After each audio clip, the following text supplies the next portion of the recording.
안녕하세요. 선교 시리즈 현재 강의하고 있거든요. 제목은 변화하는 선교입니다. 이 변화하는 선교 이 제목을 가지고 강의하는데 이것은 아마 모든 분들에게 다 해당되는, 또 실제적으로 현직에 있는 선교사들에게도 해당되는 그런 말씀일 수 있겠고요. 또 물론 자문하에 국내에서 선교에 헌신하는 모든 분들이 다 해당되는 그런 말씀일 거라고 생각이 되고요. 그래서 앞 시간에 정확한 선교의 정의가 선교를 이해하는 데 필수적이라고 말씀드렸거든요. 그리고 이를 통하여서 선교의 정의가 하나님께서 이니셔티브 되시고, 그리고 선교의 지원이 되시고 드라이브 하시는 하나님의 선교, 미시오데이에 대해서 이해하는 그런 시간을 가졌거든요.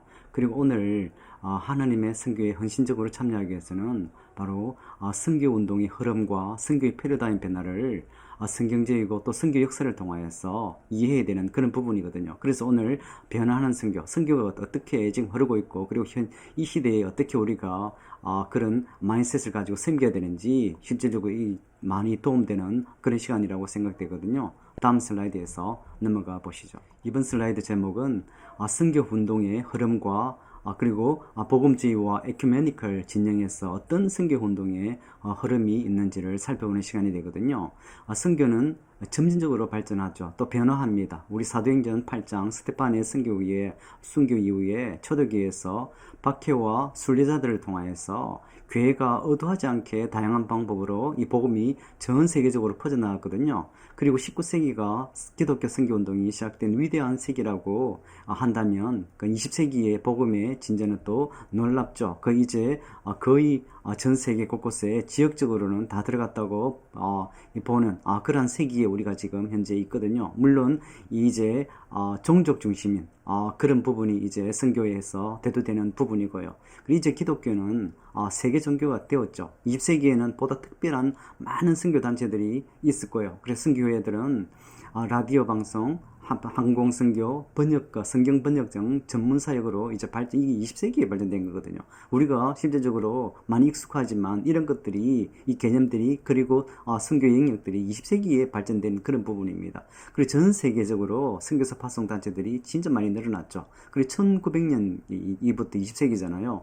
약 600개 정도였던 것이 1970년에는 2200개, 그리고 2006년대에는 4400개까지 증가했다고 그러는, 그 정도로 20세기는 황성한 선교가 일어났던, 그리고 발전하고 있는 그런 부분임을 되죠. 그렇지만 20세기 와서 에큐메니컬 복음주의 진영의 상황이 급격히 역전되었음을 우리가 보게 됩니다. 에큐메니컬 교회들의 사역의 박애주의 정신 사역이, 박애주의적인 사역이 전통적인 복음주의 전도사역보다 이제 우위를 차지하는 그러한 현상이 생겼고요. 그리고 아프리카 교회들은 선교의 모라토리엄 철수를 요청하는 지까지 이르는 그런 선교적 사역을 보게 됩니다. 에큐메니컬 진영과 관련 없는 선교회들은 에큐메니컬 운동으로 전환하든지 아니면 흡수된 그런 부분이 실질적으로 선교에서 나타나고 있거든요. 그래서 많은 선교단체들은 이러한 선교적 상황에 적응하고자 애썼죠. 결과적으로 재정 부담이 증가되었고, 에큐메니컬 운동과 관련된 선교단체들의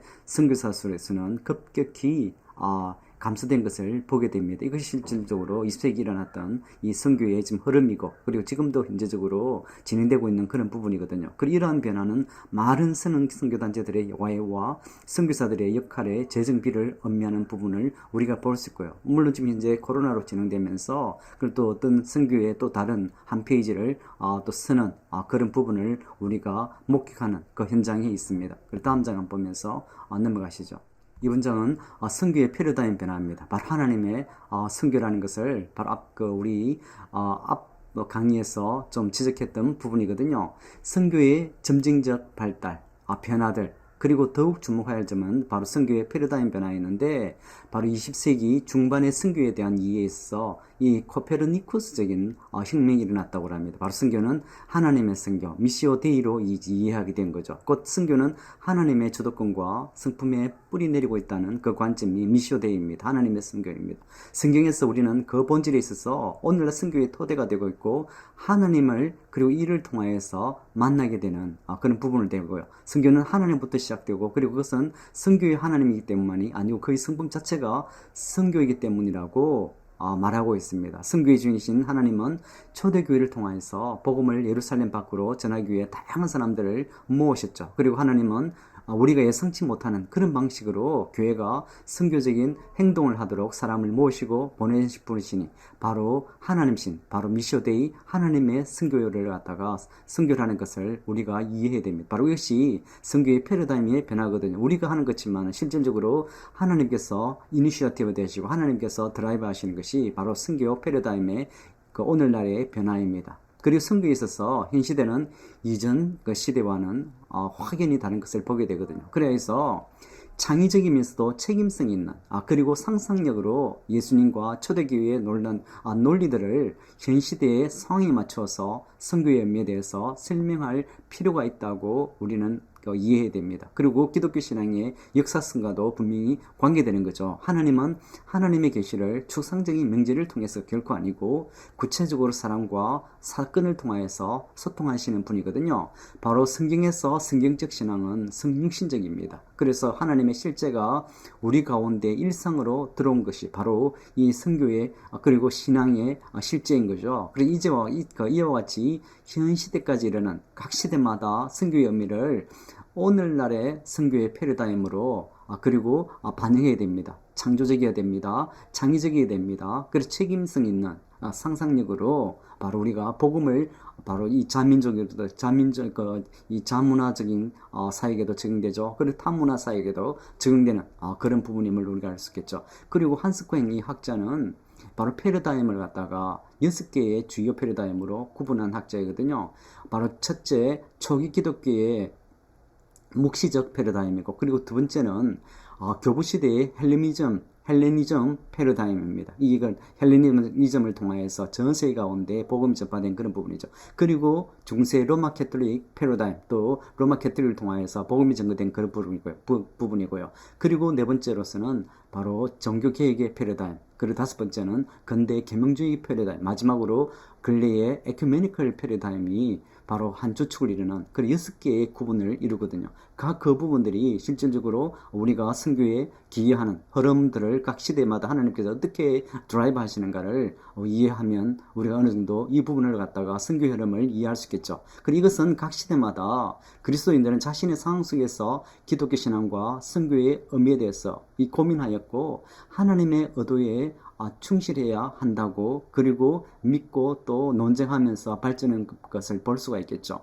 그리고 한스 쿠잉이 이에 대해서 신학적 이 통찰력, 그리고 기독교의 역사 속에서 각 시대마다 기독교인들이 교회 선교를 어떻게 인식하였는지 이해하는데 큰 도움을 주게 되고, 그리고 이를 통하여서 우리 이 시대에 맞는 그리고 선교의 전략이 그리고 헌신이 필요하겠죠. 그래서 오늘날의 교회와 선교가 이전에는 결코 예상치 못했던 문제들을 직면하고 있거든요. 그런 것들이 우리가 역사를 보고 그리고 하나님께서 어떻게 하는 분별력이 필요하겠죠. 그래서 우리의 선교가 이 시대에 적절하고 그리고 기독교 신앙의 본질에 부합하는지 우리가 살피고 그리고 응답을 할 필요가 있습니다. 왜냐하면은 우리가 살고 있는 시대는 이전 시대와 완전히 다르거든요. 그래서 새로운 선교 상황에서 어떤 선교적인 반응을 요구해야 되는가, 그래서 우리가 역사를 봐야 되는 거죠. 그래서 이 새로운 시대에 이 선교 상황에 부합된 선교적 반응이 우리가 필요하다는 것을 이 장에서 강조하고 싶고요. 그리고 다음 장에서 한번 보시죠. 바로 변화하는 선교의 개념입니다. 규칙적으로 제가 설명드리고 있는데 오늘 그리고 이 강의의 타이틀이기도 하고요. 그리고 변화하는 선교의 개념입니다. 그리고 창의적이어야 됩니다. 책임감이 있는, 그리고 이 분별력이 있는 그런 이 상상의 그것을 하나님의 선교에 적용해야 된다는 거죠.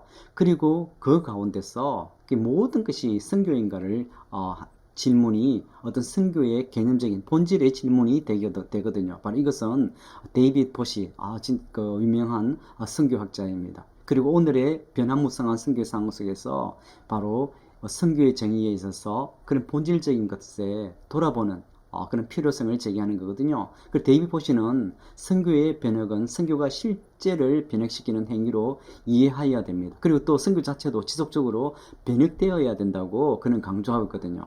그리고 19세기 이래로 의식적이고 명백한 방식으로 선교를 정리하려는 많은 시도들이 있어졌다고 그러죠. 그래서 우리 특히 IMC 국제선교협의회가 예루살렘 회의에서 포괄적인 선교 조건으로 그런 개념이 제한되었고, 그 이전보다 이 정의를 통해서 상당한 진보를 이룬 그런 이 협의회였거든요.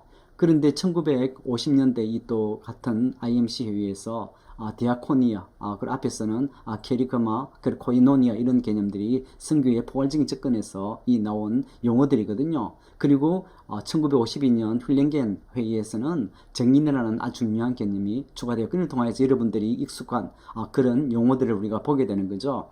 그리고 이제는 그 이후에 예전을 또 하나의 요소로 이 선교에 추가된 그런 것들을 보게 되고, 그래서 이 IMC 국제선교협의를 통하여서 포괄적인 선교의 접근을 제한한 그리고 현재적으로 많이 익숙한 그런 개념들을 보게 됩니다. 그런데 리티나니 학자는 이 개념은 선포나 교회 설립의 관점에서 선교의 정의를 전통적인 사상과 활동들만을 조명한 한계를 지적하고 있거든요. 그래서 이 데이비 보시는 이 리티의 견해를 바탕으로 해서 보다 철저하고 포괄적인 선교 해석학의 필요성을 이 데이비 보시가 제기하거든요. 그래서 이 학자는 데이비 보시는 선교는 다양한 사역으로 증거와 정의와 봉사와 화해, 치유, 해방, 평화, 복음 정도, 상황화, 교회 설립 등이 다양함을 지적하거든요. 이분이 한 책을 변화하는 선교의 책을 읽어보면 어떤 선교적인 접근이 필요한지를, 그리고 변화한 흐름들을 우리가 좀 많이 이해하게 돼요. 그래서 우리의 선교를 상상력 있는 창조와 연상을 자아내는 이미지들의 표현으로 그 정의를 기술하고 있습니다. 그래서 앞에서 그랬지만은 모든 것이 선교인가 이라를 갖다가 의미를 가지고 이분은 접근하거든요.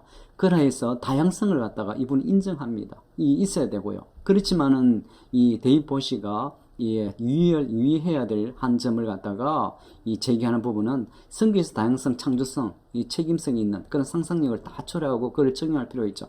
그렇지만은 분명한 것은 혼합주의는 유의해야 된다고 이분이 경고하거든요. 좀 이런 부분을 통하여서 우리가 선교의 흐름 속에서 우리가 어떤 사역을 해야 되는가, 또 선교의 본질이 무엇인가, 또 그리고 하나님이 우리를 통하여서 나 자신을 통하여서 이 자문하든 타문화에 있던 그분들이든지 이 하나님의 영광을, 하나님 나라를 확정하는 그 가운데 어떻게 헌신되어야 되는가를 보여주는 좋은 교훈이 되겠습니다. 감사합니다.